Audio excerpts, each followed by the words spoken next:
Young lady, may I help you? Well, I was supposed to be meeting someone here.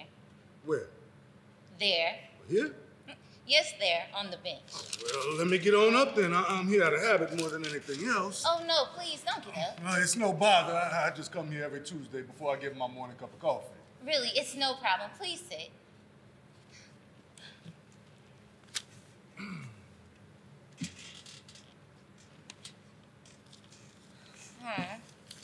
He just sent me a text saying he won't be able to make it. I wish he could because today is my birthday. Oh, well, happy birthday. Well, thank you. So now it's my birthday, stuck with an extra cup of coffee, and I have no company. Nonsense. I'll be your company today, birthday girl. Unfortunately, I only drink decaf vanilla latte.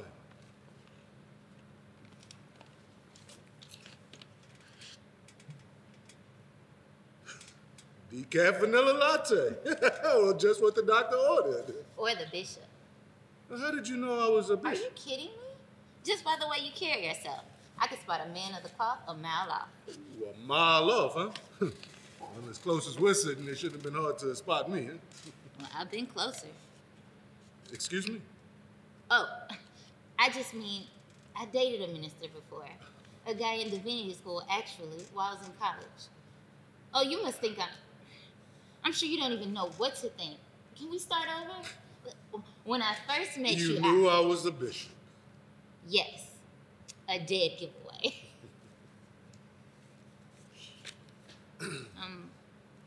So, Bishop, do you have a big church? Well, you know, big enough to serve, small enough to care. About 5,000. That deserves a toast. Cheers. You know, I'm embarrassed to say that when I was younger, if I was sitting with a beautiful young lady like yourself, I would not be toasting with a cup of decaf coffee. Miss... Tigonie, but my friends call me T. Tigonie.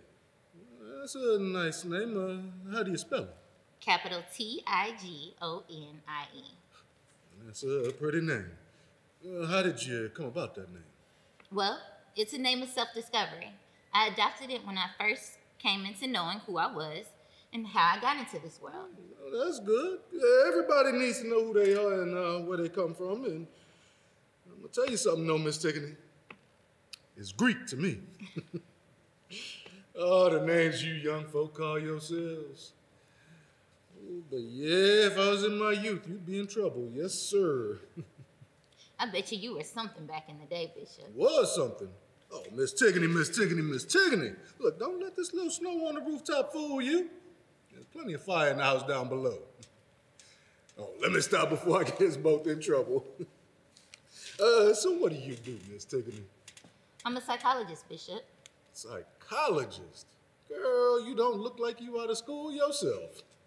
How did you become a psychologist? Well, thank you for the compliment. For as long as I can remember, I always wanted to know what made people tick. I mean, why they did the things they did. Easy. Sinful nature. Oh, and the good things, too, and why I did them. All of them. So, I became a psychologist. I got my doctorate. And I had a job waiting on me when I got out. Cheers. Cheers. Delicious. You know, but it's not like the one at the Crew. The Crew? What? What's the matter? The Crew. In New Orleans, on Ramparts? Yeah. Unbelievable. I go there too. I'm from New Orleans. What? That's amazing. So am I. You know, I go to the Crew every time I slide through New Orleans. Same here. Yeah, it's amazing. You know, you remind me of my daughter. She's a senior in college at Vanderbilt. Oh, a Commodore. I'm sure she commandeered Dad's heart from the outset. You know she did. You know, I remember when people used to carry these things in their wallet. Somebody might rob you thinking you had a wad full of memories. A whole wad of money. When instead you just had a wad full of memories. Oh, yes, I can tell she's a daddy's girl. Oh, you know it. Oh, and beautiful.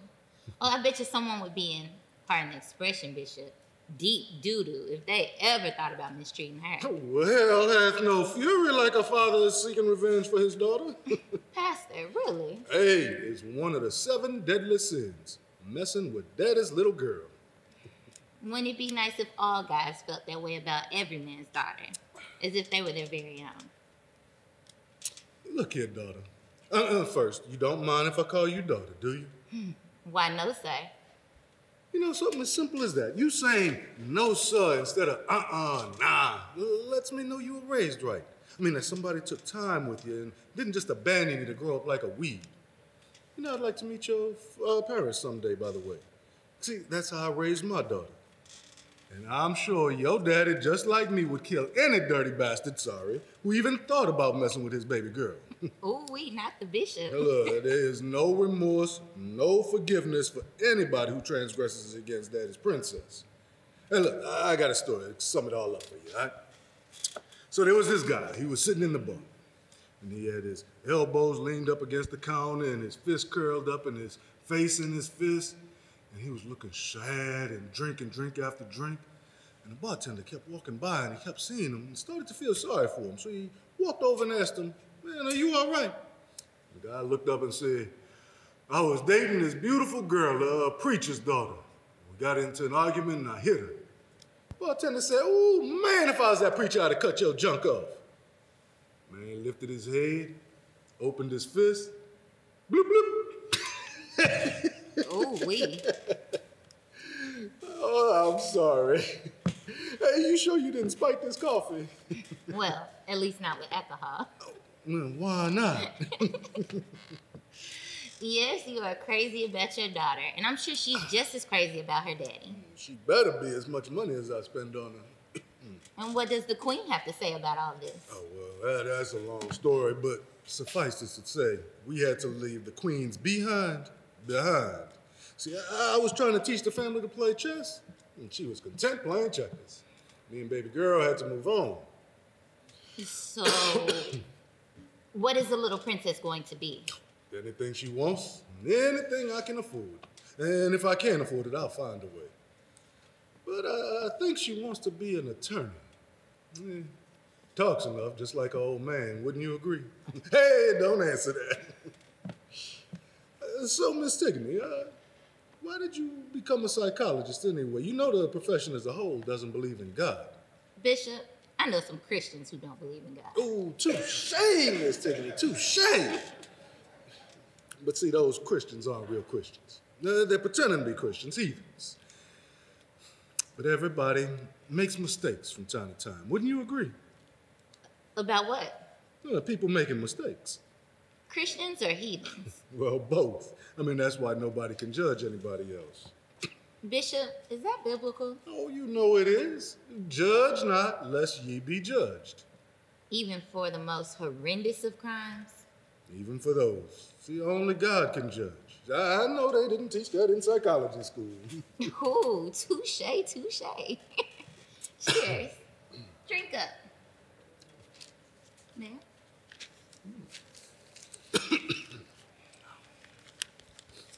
2016 is something, isn't it? We got a new president. Oh. Don't cheer too loudly. And so did the Philippines. Rodrigo Duterte. Now, he doesn't judge. He just executes. Yeah, terrible, isn't it? Actually, I think it's great. Cheers.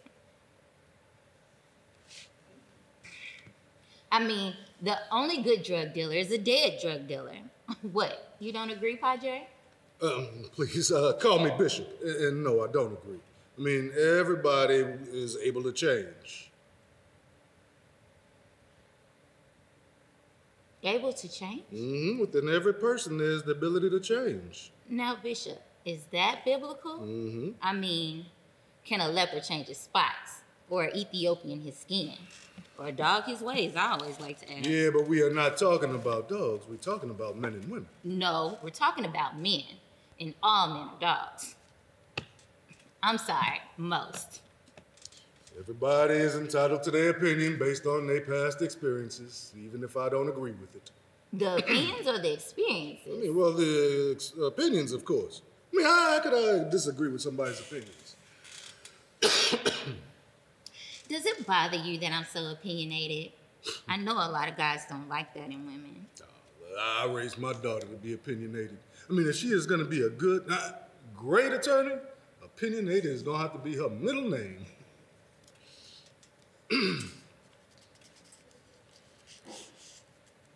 So, what's one topic you and the princess don't agree on? Well, guess. Boys? You got it. I mean, you know, I just wish you would meet some nice young man up in Vandy's Divinity School. Ooh, that'd be a dream come true. For you, for him, or for her? Well, for all three, I would hope. Ain't that much hope in the world, Padre. Well, my hope is not based in this world. And please, stop calling me Your Pop. hope might not be, but theirs is, I guarantee it. Well, that's another matter of opinion which I respect but disagree with, and I'm sure that you can't guarantee it. Opinion or true? Most men are dogs. Miss Tigonie, I don't know most men. And even if I did, I couldn't judge them. I mean, everybody has had bad experiences based on their past experiences with both men and women. Some of these people carry scars with them for the rest of their lives. I just hope you're not one of those people. Well, everybody has scars. Some are more visible than others. Now, is that based on your past experience that you don't like men? I mean, in the physical sense, I mean. Oh, I love men in the physical sense. But men are dogs. I mean, I like dogs as pets, but I don't allow them to lick me in the face. That's where I draw the line. I don't put love above duty to myself, like most women do. Oh, I see. You are going to have to get over that pain, Miss Tigonie, or it's going to destroy you and affect your work with others. I mean, you call yourself a psychologist, right? And you call yourself a padre? I'm sorry, a bishop. Yes, I do have a problem, but so do you. What does my problem or your problem have to do with our professions? We should be able to work past whatever problems we might have, unless we're somehow hiding behind our professions because of our past issues. I am sure there are people in every profession that do that. Yes, you should know. Know what? What are you talking about? I don't know what you're saying. You know.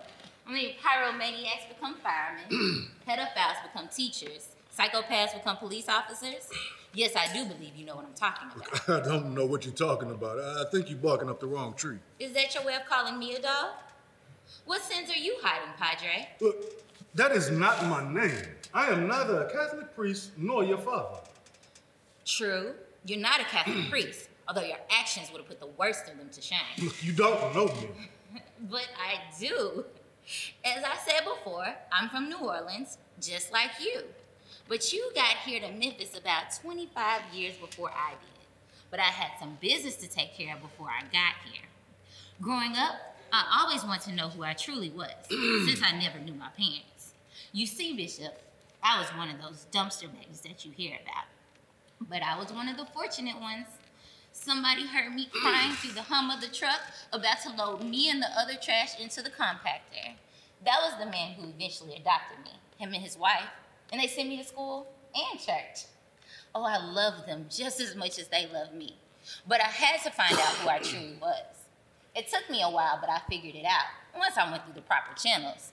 I mean, I had to take to the bars, the streets, the prisons. You name it, and I went there. I was on a mission, Padre. Look, stop calling me that. Look, I'm not your father. I don't even know you. True, you're not my father, but you fathered me. Fathered you? What kind of insane game are you playing at? Somebody who fathered you but not your father.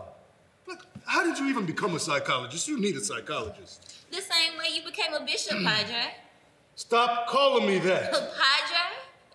But you are my father. I mean, your seed didn't father me, but your character did. You're out of your mind. Maybe. But what I've come to realize is that we are all out of our minds. And that there is no norm in this abnormal world we live in where people create their own norms every single day. And you, Padre, have created some degrading norms in quite a few lives. Oh, everywhere I went, someone remembered you. You left a lot of scars behind, one who is my father but did not father me. Look, stop talking in riddles. I don't feel good. Life's a riddle. But okay. Straight talk. So I searched and searched, and I found out I even had an older brother. And ooh, he was staying in a place you wouldn't even allow your dog to stay in. And yes, he had some mental issues, but I took him in and cared for him up until his death. Even while I was working on my master's and my PhD. Hey, drink up, Padre.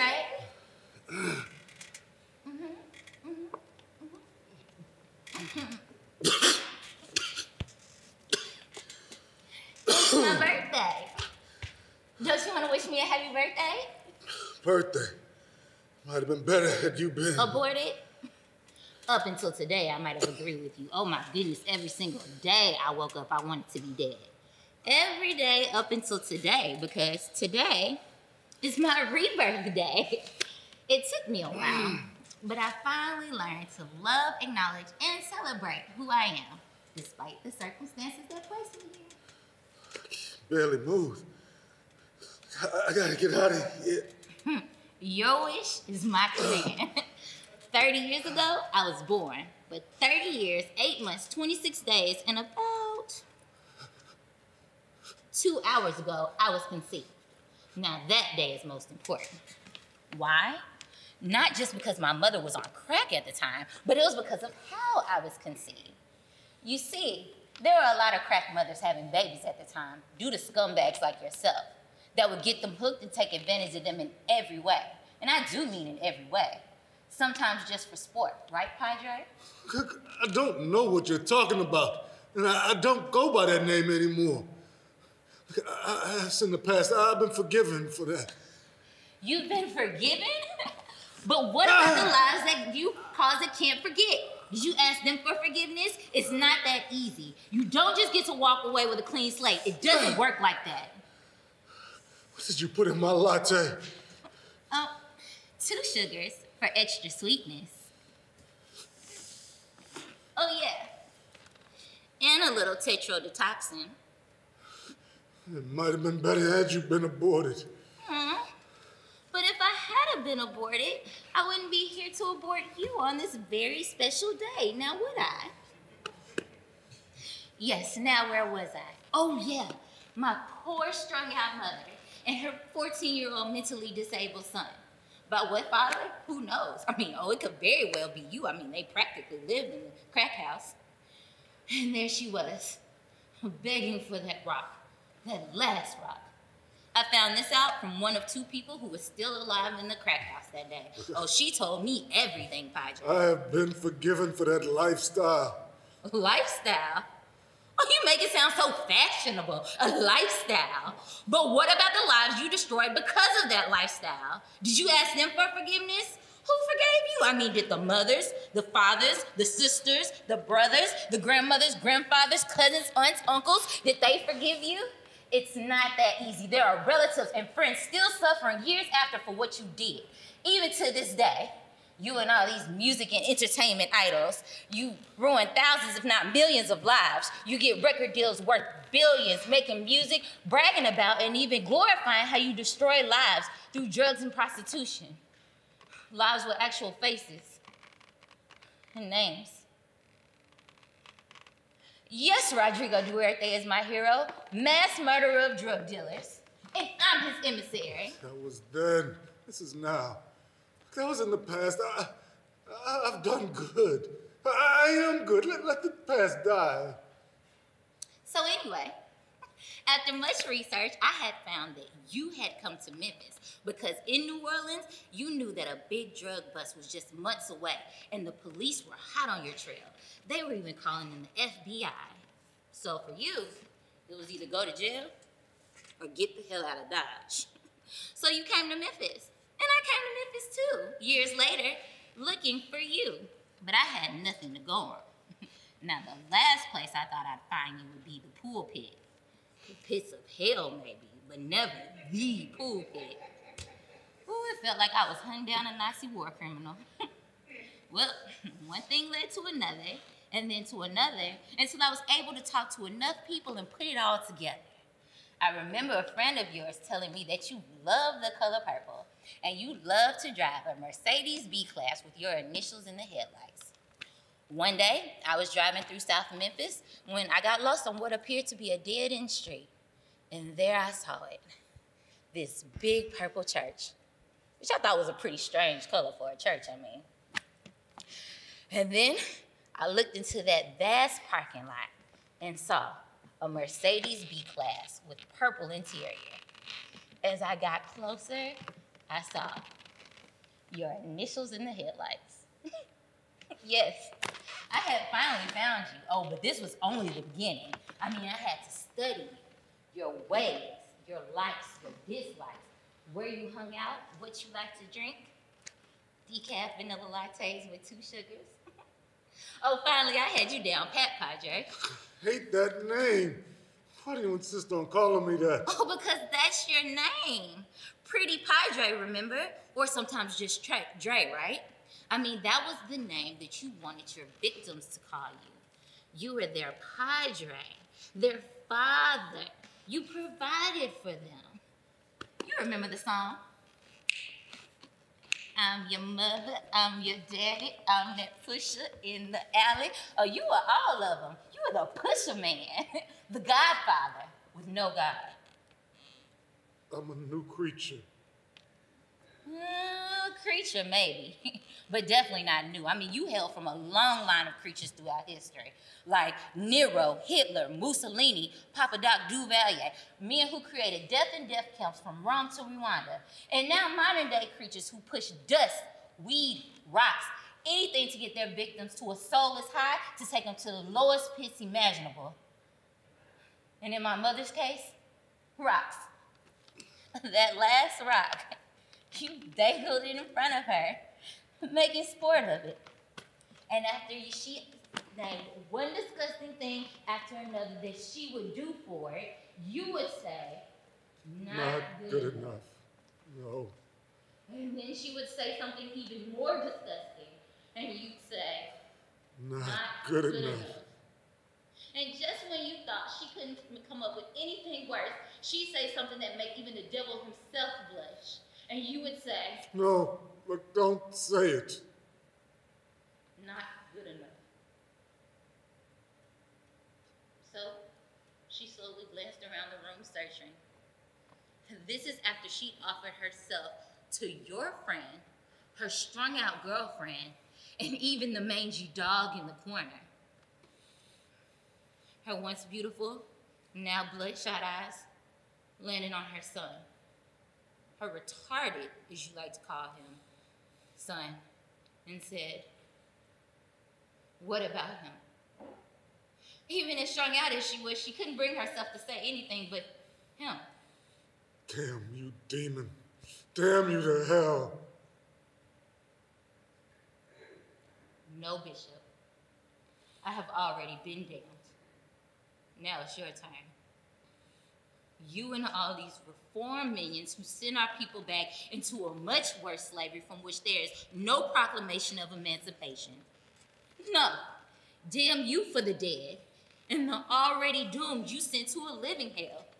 And now, you sit back in your lavish homes as these young fools that you influence in your youth make millions of dollars pushing physical and spiritual dope to dehumanize, prostitute, and destroy themselves and others through music, videos, and games that are preaching 24/7. Trash that I love, crave, can you believe it? Pumped into my brain uninterrupted through headsets so I could get the full effect. That was until I figured out who I was and how I came to be in this world. A product of drugs, trafficking, and... What if your little princess was turning tricks at the crack house instead of turning in assignments at Vandy? Stop running from yourself. Own up to what you did like I had to own up to who I was, who I am. And so, she said, what about him? She couldn't bring herself to say anything but him. And you said, what's his name? And she said innocently but knowingly, who? And you said him, what's his name? And she said quietly, Buddy. And you said, I can't hear you, say it louder. And she said, Buddy. And you said, hell, you must not want this damn rock. I can barely hear a word you're saying. And that's when she screamed his name for the whole neighborhood to hear. And then she started to cry, uncontrollably. And you said, who is he to you? And she said, my boy, my only son. And that's the story of my life. Conceived by a father who is also my brother. Thanks to you. God, forgive me. Please forgive me. Forgive you? Really? Your actions have made these Catholic priests look like altar boys. Forgive you. Breathe. Oh, you don't deserve to breathe. Even the air wants no part of you.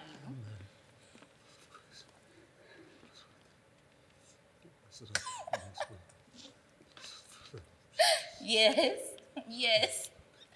Pray that your life might be spared. But at this point, I guess that's impossible because today is payday. Nobody gets away without paying. You, me, nobody. And the worst part is somebody, your friend, who I found in a seedy, rundown rooming house, had the nerve to record it and keep it. Like racists back in the day who kept body parts from lynchings, preserved in formaldehyde as if they were trophies, or worse, good luck charms. Well, I guess after I found the video, his luck ran out because he fell down the steps and broke his neck.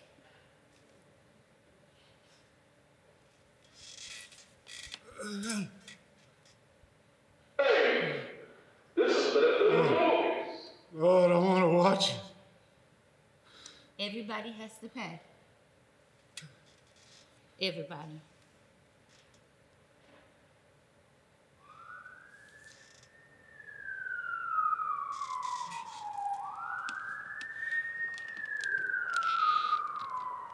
Here.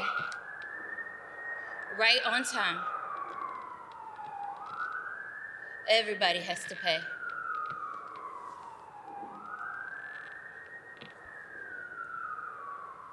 Forgive me. Please forgive me. God, forgive her.